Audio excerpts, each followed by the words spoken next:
morning. Good morning. Good morning. Good morning. I can see some of the smiling faces. I'm gonna just trust these on the front row. I want to definitely say good morning. Do some thank yous before I kind of get started. Definitely thank you to Carol for being here, and definitely to Karen for the amazing introduction. Thank you to my supervisor, Dave, for being here, so I really appreciate that. And my staff, my 2 interns, and the rest of the staff is here, and my former boss, Donald James. Yeah. Yay!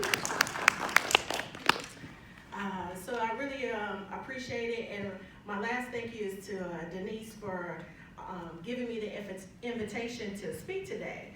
And it was so funny. She gave me the invitation. She was like, "Hey, I want you to speak," and I'm like, "Okay, that's great." And I said, "What's the theme?" And she said, "Purpose to thrive," and my face was like, "What does that mean?" And so we talked about it a little bit and pondered it. And of course, the first word that really stuck out to me was the word purpose. That was probably the key word that kind of stuck out to me. And so for me, my introduction to purpose really came from the church. You know, they talk about living your purpose and walking your purpose and all of that. And I grew up in a Baptist church where you went to church 3 days, 3 times on Sunday, and every, Tuesday and Wednesday, it's just every day, all the time. But that was really my first introduction to purpose. But I didn't really get to meet him, and I just claimed him. He can be whoever you need him to be, but he for me today. I didn't actually meet him until I got to NASA. And it was really strange because that's not where I expected to meet him at, which was at NASA. But prior to my meeting him, and some of this was shared in Karen's introduction of me, is that I was a former flight controller. So I was sending commands to space station.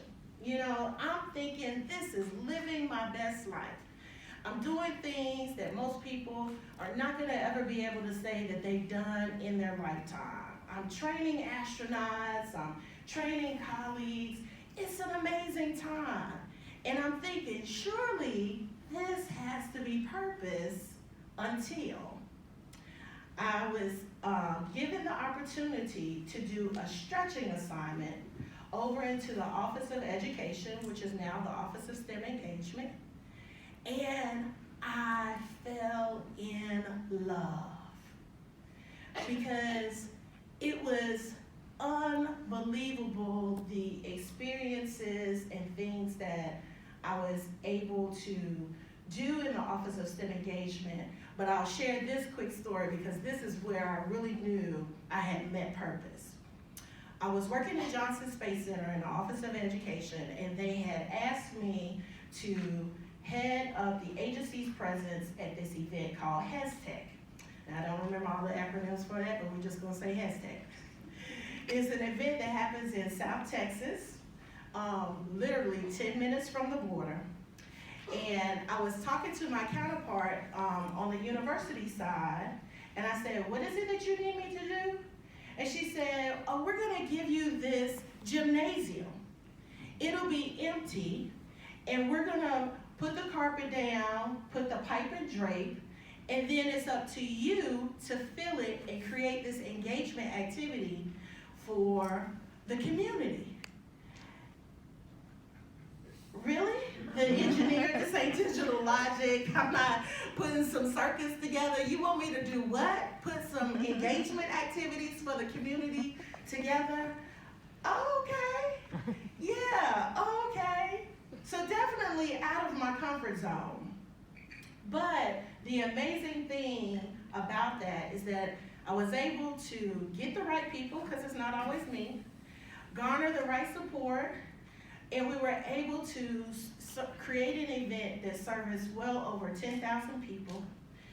ended up servicing well over 3,000 middle school students, and actually ended in a JSC award for the leadership and development of that entire activity. So it was just totally amazing, but every part of it, none of it was work. It was actually love. And the key to me for that, and this was the difference in it for me for finding purpose, is that yes, I sent commands, but this changed lives. And that was amazing to me. And so I really began to realize that a real key about purpose is that it's not about you. That it really is the nugget of, it's the thing that is uncomfortable. It will stretch you, but it really is about other people. So that's my first nugget, is that purpose is uncomfortable.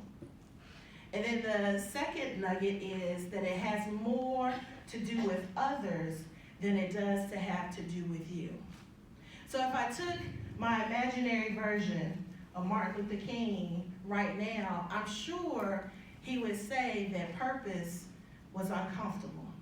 We heard that in Carol's quotes today, is that he wasn't even sure that he wanted to accept the Nobel Prize because things were still not where they were supposed to be, but it was uncomfortable. And then it was a stretching assignment for him, because I'm sure he would have wanted to be home with his kids, with his family, but he sacrificed in order to do the things that he did and accomplish the things that he did. So the second word there in purpose to thrive is thrive.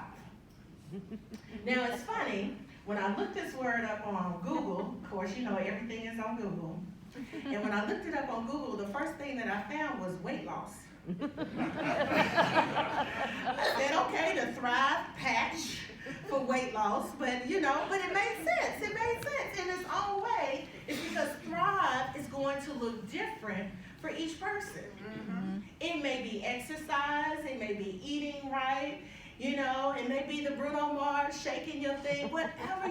Your Thrive is gonna be different, but the key is it's just thriving.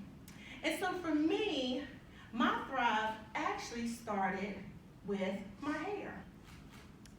So I had, grew up, I'm an African-American female.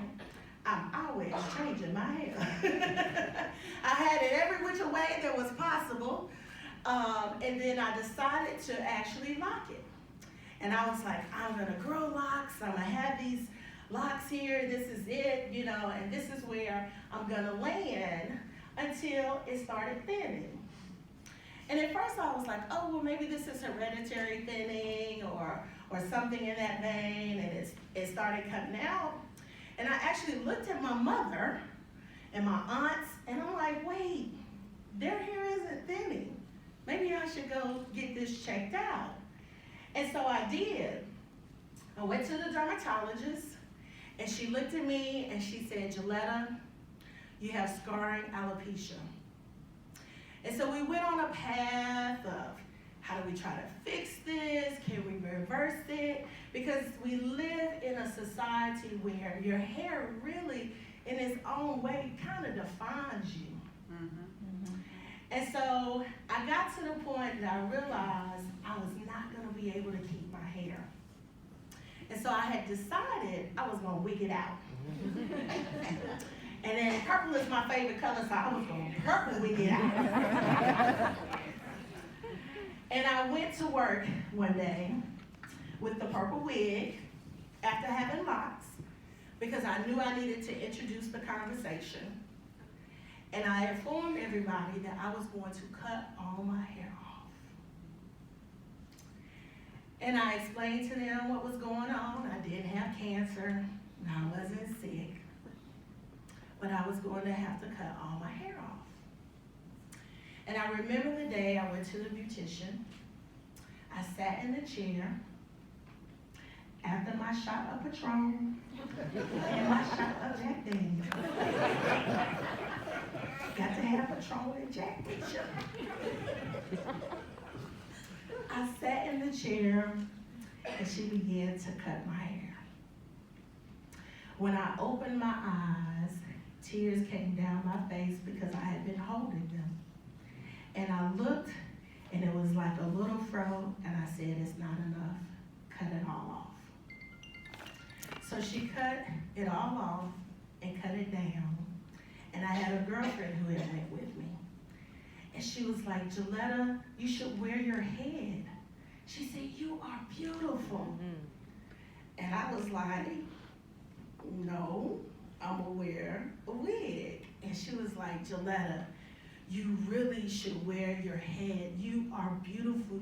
You are beautiful. And so, most like any other woman, when something tragic happens, we went shopping. That's how to solve all problems. We went shopping. So we went to the mall. We're walking in the mall, and a young lady is passing by unprompted, and she says, I love your hair. And my girlfriend was like, see, I told you. And I was like, I wasn't sold.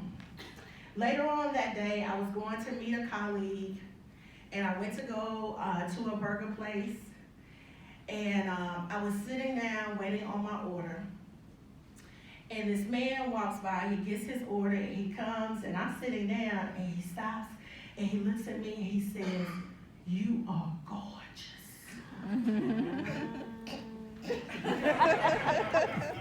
Really? Thank you. But it was at that moment that my thrive began.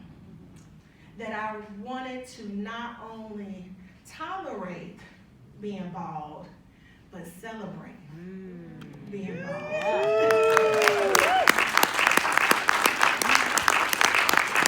So I did a photo shoot just to celebrate the fact that I was bald.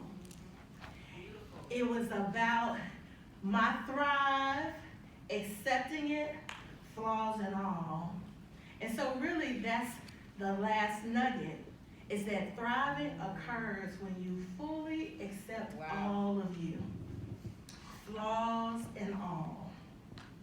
And so if you put the two together with purpose and thriving, you recognize that it's not all about you, but it's also that moment of accepting all of who you are.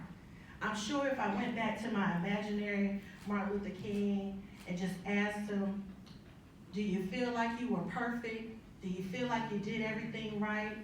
He's gonna admit no, that there were mistakes, that he has flaws, but it's the fact that he kept going despite those things.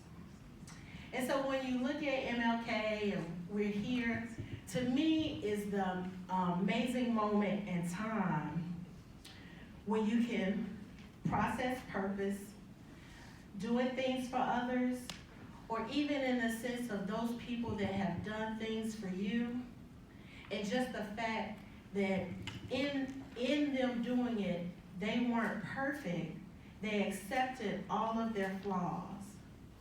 And so what I want to do is just take a moment to honor that. In a moment of silence and a reflection, I want you to think about all of the people who have gone before you in purpose that invested in you. And despite their inconsistencies, they continue to thrive. It may be MLK, it may be your mother, it may be your child. I just want to take a moment of silence to reflect and honor them.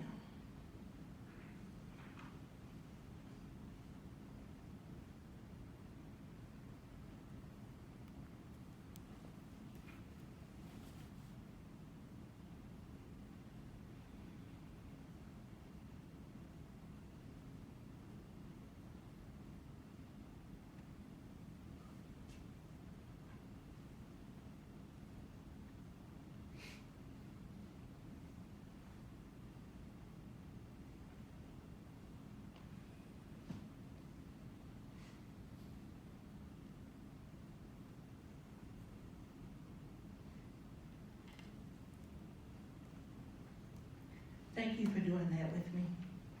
We are purposed to thrive. I give it back over to Abel. Thank you.